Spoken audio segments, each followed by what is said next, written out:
Yes. Mukhang Pythium.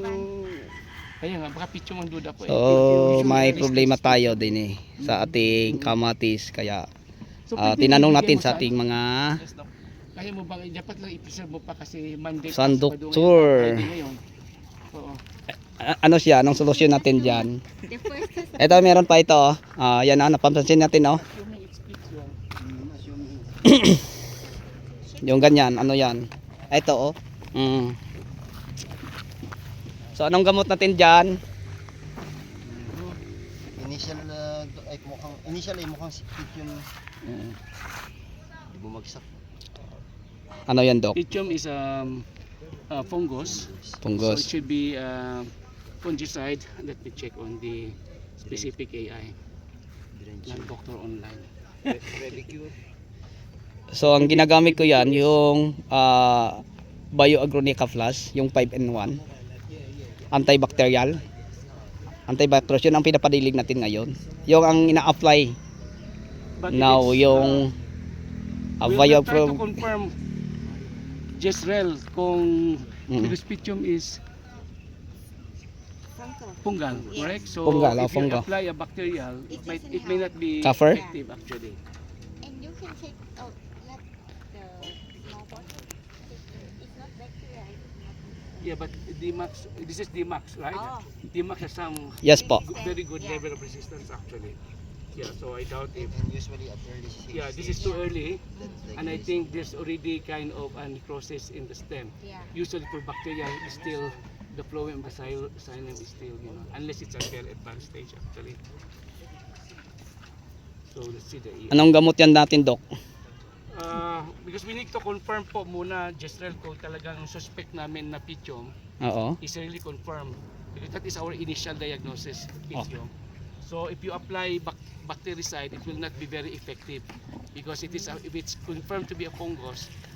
Yung pinapa-apply natin ngayon, yung 5-in-1, yung antibacterial, antifungus, So it's a combination of antibacterial and and antifungus. yes po, Okay. soil neutralizer, Okay. okay, soil conditioner, So it might help if it has some yan. antifungal activity. yes po. So it might help actually. Yun ang ano natin yan. Yung iba po ginagamit rito sa iba. Yung mga common na farmers. Ano yan, ang AI niya? Copper po ba? Hindi. Copper, ano yon, ang active ingredients. Mas maganda malaman para sa ating mga viewers. Metalaxin. Ano pa? Yung iba proplant din. Yes, I think remember Pro Plant actually. Yeah. So, Okay. wala pa tayong Pythium sa ating plant doctor online. Wala. So I think we have to include that one. That's the first Yeah. disease that they will encounter. In the seedling. Yun ang planting distance ko, sir, sa ano po, sa mestiza na variety. Ito sir, Rotaro, max na to, kaya tinaniman ko diyan kasi ang max madali lang ang buhay, 'di ba? Lalo na ngayon tag-araw.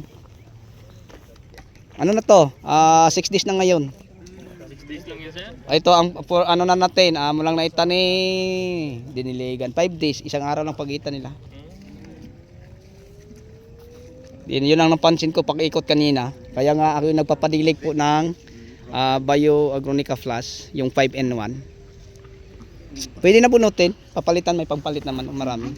So yung recommendation po namin, assuming po ito ay Pythium. Pythium. So ang AI po, kasi we are actually recommending the AI, Probocarb hydrochloride, ang brand name po niya ay ProPlant. At Proplan. saka Previcure. Pareho lang po ang AI nun. Same lang ang active. Oo. Produkto sa anong company yun, sir? Naku, Ah, hindi Doc. kami nag-mention sa company. Okay. Kasi we Baka, actually hindi na recommend tayo only the binibigyan active nila, no? ingredient. So yung mga Oo. active ingredients lang. So at least yung brand name naman, yung ProPlant Previcure, maano na po yan. At saka Aliet. Oo. So very effective siya sa Pythium. Kung dapat nga ma-confirm kung Pythium po ito. So ang ginagamit ko sa mga ganyan para Drenching. ma-minimize ang mga ano, ayan, Bioagronica Plus at saka yung Ridomil, sir. pwede rin po Metalaxyl combination. Ridomil pwede Mancozeb. po pala. And then Fosetel aluminum yung Aliet naman. So lahat sila effective sa Pythium po. Okay, so ayan po ang sakay. Dumping off po ang Dumping. tawag niyan. Dumping off po. So, Kasi pag most dumping likely off, nga po yan. Kasi Serenade mayroong lang restriction ako eh. at saka Bioagronica Plus ang gamit ko. Kasi ang Serenade ay ano siya, organic fungicide na produkto sa Bayer. Bacillus good bacteria. So hindi natin siya pwede i-apply pag tuyo ang lupa, mas maganda basa para sa good bacteria. Drenching lang po. Oh, drenching. Ginagawa nyo. Drenching. So Pwede tama na ang ginagawa namin, dinidiligan. Drenching lang. Early stage talaga siya. So we suspect dumping off caused by PE. Oh. Dong ang biragong Bioagronica Plus dong. Pa-check ko laut ulit dong. Idalhara ko dari dong. Bioagronica Plus. So para makita natin yung AI. Oo. Dala diri, dala. Bioagronica Plus, nadiha. Meron kaming mamaya na lang. Meron kaming plant doctor online din. Okay. Hindi wala pa nakapagsabi sa iyo. Ay sa akin experience lang lahat din. Ako mismo ang nagano. Oo, kaya So meron pag ganyan, ang ginagamit ko sako, yung mga Bacillus good bacteria lang. Tapos Serenade, ganun din. At ang Serenade siya? Organic fungicide, Bacillus. So may technology siya para sa mga bad bacteria. Tapos meron siyang dalang good bacteria. Sa produkto na 'yon. Tapos yung pinapadilig natin ngayon na Bioagronica Plus. So itong ipapakita Kasi ko sa iyo. yung experience na to, hindi lang isang basis, parang halos Kaya nakatanim, po. hindi mawala. Kaya nga ngayon ang pinapagawa ko. Ang napansin namin dito actually pag yung alternate ng nag-dry din sobrang dilig. So medyo of course kinakailangan nandoon na yung fungus doon sa Oo. lupa. So yun po yung condition na medyo mabilis po atakihin yung Kaya ina-avoid namin yung Oo. overwatering sa seedling stage. Kaya hindi mo maiwasan kasi kung nandoon na yung pitchum fungus nga ay atakihin na talaga yon. So ito po yung mamaya ipakita ko sa iyo. Meron kaming pagpunta ka lang sa i-type mo lang plant doctor online and then Ay, parang nakita ko ng plant doctor online. oo, yun. So dinagdagan na namin ito ng 13 na itong crops So kung halimbawa kamatis yan, so pwede mong makita dito kung sakit sa dahon, sa whole plant, root, fruit, stem. Dito kasi yung whole plant na yung namamatay. Pag click mo yung sa whole plant, dito na po makikita yung at least so far na namin. So mayroong bacterial wilt. Ito nga po yung dumping off. So typically sa seedling stage, pwede rin po siyang southern blight pero medyo malaki na po Malaki yan. ng southern Then blight. pag click po nyo dyan, nandito na po yung conditions kung ano yung symptoms, kung ano yung mga crops affected at saka yung management control. Hindi lang po sa fungicide, hindi lang sa pesticide, lahat na po yon. Then nandito na po yung mga AI at may mga example brand name naman. Kaya dito po namin kinuha yung So ito naman po yung napasubukan na po namin dun sa So marami siya. Combination ng Promocarb, pwedeng alternate sa Fossetel, Aluminum, Metalaxyl, Mancozeb, Apron, Mancozeb. So marami siya. Mamimili ka na lang. Dala dare Bioagronica dong. So ito Bioagronica, dala pala yung- example na sa field level 1 na Most likely pitchum yan sa early stage na yan. Malaki ang chance. Imposible ang bacteria. Too early. Too early. Lumabas lang yan, napapansin ko yung mga ganyan sa pananim ko, yung hindi tama naming pagdilig. Halimbawa, yung nagdilig ng bandang mga alas 2, sobrang init. O yun. Ganyan ang mangyayari. Magkaganyan siya.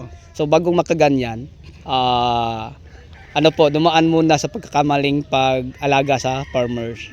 So nagdilig ng mainit na panahon kaya may ganyan. Tapos pag sobrang Kasi kagaya ng mga anthracnose, bago nag-anthracnose ay inano pala sa whitefly, yung mga saking insect, di ba?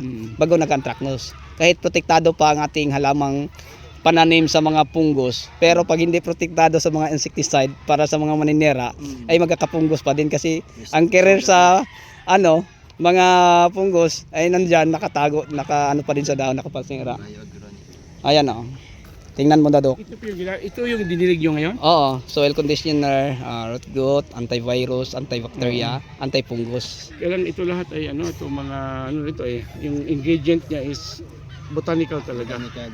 Oo, neem tree, aloe vera, sapora, euphorbia. So organic talaga. So yun ang kagandahan nito kasi soil conditioner nga. Oo. So yun lang ang ginagamit ko. Then mga 2 beses lang naman kasi yun po ang mga ginagamit kong bakuna sa mga punla at saka bago magtanim. Pero pwede po nyo masubukan, Justel, para lang mapansin din ninyo kung halimbawa Oo. naobserbahan nyo yan, pwede namang in combination siya eh. Oo, pang alternate. Oo. Na kasi ano naman, i-drench lang naman Oo, siya eh. oo. Mamili lang kayo doon sa mga active ingredient. Oo. Kasi yun talaga i-develop targeted doon sa pythium na yan, na pathogen. Ah. Ito kasi enhancer siya eh. So may mga Enhance. properties din siguro. Pero maganda na rin masubukan mo kung yung tapang ba na control. Mm-mm. Kasi meron pa rin tayo nakikita eh. Kaya ngayon pa lang namin sila ginagamitan. Ngayon pala. Oo, Okay. ngayon pa lang. Pag may ganyan na akong pansin, bago na. Kasi sa punla pa lang ginagamitan na siyang ganyan din. Tapos ngayon na itanim na, ngayon pa lang. Kasi ito pwede ito gamitin natin yung preventive yung First week pa lang. Ngayon pa lang ito nadidiligan. Wala pa itong dilig. Ngayon pa lang. Okay. So pag halimbawa may nalalanta, papalitan, didiligan na namin. Kaya niya lang. May nagpalit. Isa ano Oh. na dyan, iwasang magdilig sa sobrang init Oo. na hindi ng lupa. Oh, so yan lang mapansin ko basta magdilig ng mga bandang alas 2. Ay halimbawa ay ganyan ay kasi solar. Hinahanap namin ang materik ano ng init kasi parang malakas ang tubig. Kaya nga. Oh, ganyan ang mangyayari. 'Yun ang na-experience namin. Lumabas ang mga ganyan.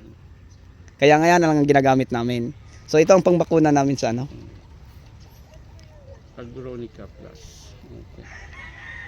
Organic. Masubukan po ninyo Ah. para lang makita din natin yung efficacy. Combined na. Yung combine na. Meron lang akong 3 klaseng ganyan.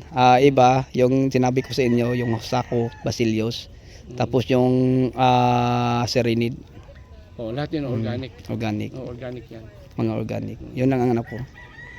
Sige sa Doc, thank you. Sige, salamat Sa din po. dagdag God bless sa Salamat din inyo. po. God bless din. Claro, thank you. Magandang buhay. Subukan nyo ha. Oo, sige. Thank you. Thank you. Okay, salamat ulit.